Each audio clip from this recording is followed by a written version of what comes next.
Download the BCSN Plus app today. Top-ranked Ohio State without their top two receivers, Jeremiah Smith and Carnell Tate, this afternoon against Rutgers. First quarter, though, Bo Jackson with a big hole in the center of the line. 15-yard touchdown run, the first of two scores for the freshman. Ohio State in front. Without Smith and Tate, OSU a little more conservative offensively. In the second quarter, though, Julian Sayin fakes the handoff, lofts the pass into the back corner of the end zone.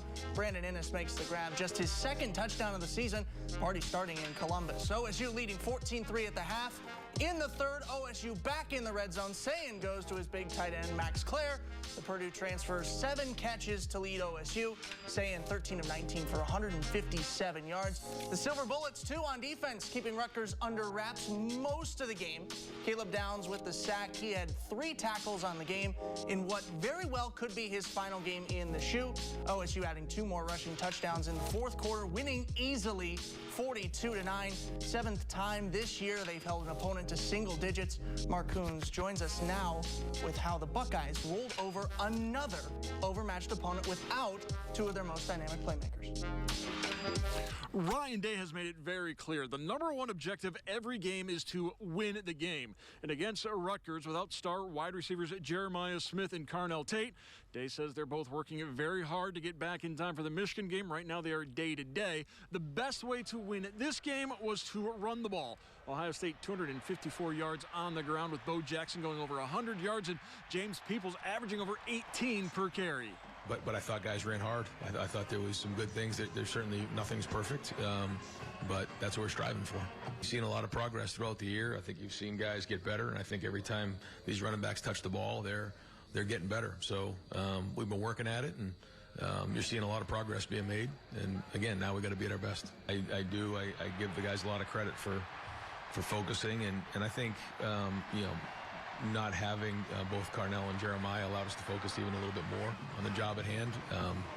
Whether that really played into it or not, I don't know, but our guys have been pretty consistent that way. So now, this week has got to be the best. We've been working towards this all year, and we want it. We know that the opponent is different. We know what's at stake. We know we're playing for hardware now, but at the end of the day, it's still about us. We can't all of a sudden change things, and so we want to keep it as routine as we can. Knowing that, again, now we're playing for hardware, and not only gold pants, but also an opportunity to get to Indy. And the Titans also picked up the slack without Smith and Tate. Max Clare, 105 yards receiving and a touchdown.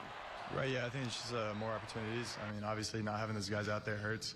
We always want those guys out there just because they're so special. But when your number's called, you got to make a play, and it's kind of what happened today. Center Carson Hinsman sporting a new look thanks to a bet with Findlay's Luke Montgomery. Maybe just a little bit, yeah. I trimmed up my beard a little bit, if you guys can tell. Me and Luke Montgomery kind of made a bet earlier in the season. If we, after we were, blessed to go out, player of the game one time, I was like, well, shoot, if we do it again, I'll bleach my hair, and they kept me to it. So. Defensively, Ohio State held Rutgers to under 150 yards of total offense. Key play coming in the third quarter. Senior Caden Curry on senior day. The strip sack recovered the 1-yard line, but he thought the referees might have gotten that one wrong. I definitely thought I got it in the end zone, but I got to get off the ball. I kind of knew it was passed, so I kind of got off, hit the play, and just made the play when number was called, and tried to capitalize on it, but obviously the refs didn't think I did. Yeah, I was watching somebody show me the replay in the locker room. I saw it, the ball crossed the plane, but it is what it is, and we live on. The defense did well. We did well today.